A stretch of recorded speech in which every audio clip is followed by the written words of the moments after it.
Civilizations rarely believe they will become ruins. The people living at the height of power almost never imagine their cities as silent remains, their institutions as fragments, or their daily routines as puzzles for distant observers. Yet every civilization that has ever existed eventually becomes evidence. Not because it failed entirely, but because time transforms presence into absence and certainty into mystery. The ancient world did not think of itself as ancient. To its inhabitants, life felt normal. Markets opened each morning. Children learned skills from their parents. Administrators kept records. Builders constructed monuments not for eternity, but for immediate purpose. They did not wake up believing they were part of a civilization that would one day be excavated, debated, and misunderstood. And yet, that is exactly what happened. When modern archaeologists study ancient societies, they do not encounter living cultures. They encounter remnants, broken walls, discarded tools, incomplete texts, gaps where meaning once existed. From these fragments, they reconstruct narratives, often with great care, but always with uncertainty. What we forget is that one day, the same process will be applied to us. Future archaeologists will not inherit our explanations. They will inherit what survives. Concrete foundations, corroded metals, altered landscapes, digital traces, if they last at all, detached from their original context. They will not hear our voices. They will infer them. They will study our cities as layers. They will see rapid expansion followed by abandonment, infrastructure built at immense scale, roads that lead nowhere, towers whose purpose is unclear without cultural memory. They will debate why so much energy was invested in objects that no longer function. They will ask why societies that possessed extraordinary knowledge still struggled with long-term stability. This is not speculation. It is pattern recognition. When we study ancient civilizations, we often assume they were less informed, less capable, less aware of consequences.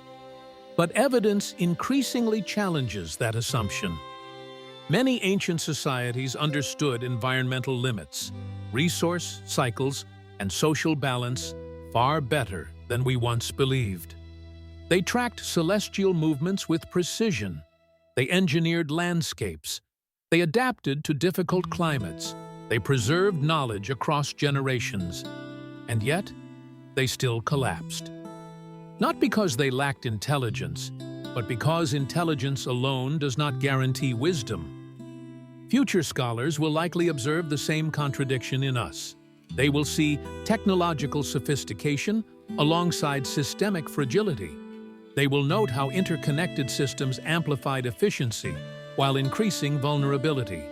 They will recognize warning signs that appear obvious in hindsight. They will ask why corrective action came so slowly. Archaeology teaches us that collapse is rarely sudden. It unfolds through accumulation. Small stresses compound. Systems optimized for growth fail to adjust to limits.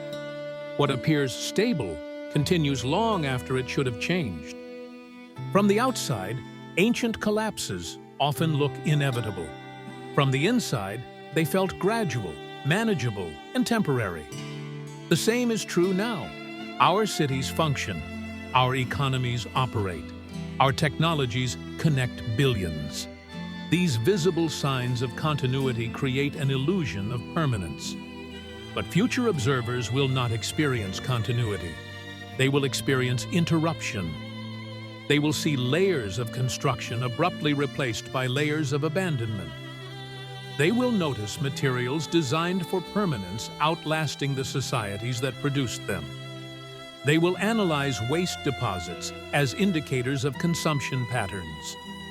They will reconstruct diets, industries, and social hierarchies from what remains. They will try to understand our values through what we chose to preserve and what we allowed to decay. Just as we debate the purpose of ancient monuments, they will debate ours. They will wonder why so much effort was devoted to symbols of status, why resources were extracted faster than ecosystems could regenerate, why short-term convenience outweighed long-term stability. They will likely misinterpret some things. Context is fragile. Meaning does not fossilize easily. They may misunderstand our rituals, our entertainment, our priorities. They will assign theories based on evidence, not intention.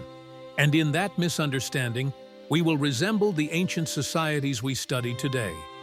We often ask why ancient people did not change course when problems emerged, why they continued building monuments during droughts, why they maintained rigid systems under changing conditions. But those questions assume clarity that only distance provides. From within a civilization, the present always feels complex, urgent, and constrained. Choices are shaped by politics, economics, belief systems, and habit. Change threatens stability. Delay feels safer. Future archaeologists will see our decisions stripped of context. They will see outcomes, not intentions. They will judge effectiveness, not effort. They will not know how normal life felt right up until disruption. They will not feel the momentum that made change difficult. They will see the result and infer the cause. This is the quiet lesson embedded in every ruin. Civilizations do not disappear because people stop caring. They disappear because systems become misaligned with reality faster than adaptation can occur. The archaeological record is not a story of ignorance. It is a story of delayed response. When we look at ancient collapses, we see patterns. Resource depletion, followed by social stress. Environmental change, followed by migration. Economic inequality, followed by instability. Overextension, followed by fragmentation. These patterns are not relics of the past. They are recurring features of complex systems. Future scholars will likely identify the same sequences in our time. They will chart correlations between population growth, resource use, environmental stress, and institutional strain. They will debate tipping points. They will ask whether collapse was avoidable or merely postponed. And just as we do now, they will argue. Some will say our civilization was doomed by scale. Others will argue that solutions existed but were implemented too late. Some will admire our achievements while criticizing our priorities. They will write papers. They will build models. They will visit sites where cities once stood and imagine what life was like before decline. What they will not feel is urgency. Urgency belongs only to those living within the moment. This is the paradox of history. Those who need the lesson most cannot yet see the outcome. Ancient societies left warnings, even if unintentionally, not through texts alone, but through patterns, through ruins that speak of overconfidence and resilience intertwined.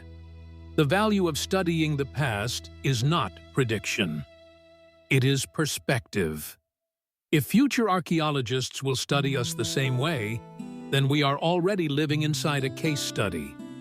Our choices are becoming data. Our systems are becoming experiments. Our outcomes will become conclusions. The question is not whether future generations will analyze our civilization. They will. The question is what they will conclude. Will they see a society that recognized its limits and adapted? Or one that assumed continuity until continuity failed? History does not repeat exactly, but it does echo. And echoes exist because sound once existed. The ruins of the future are being built in the present.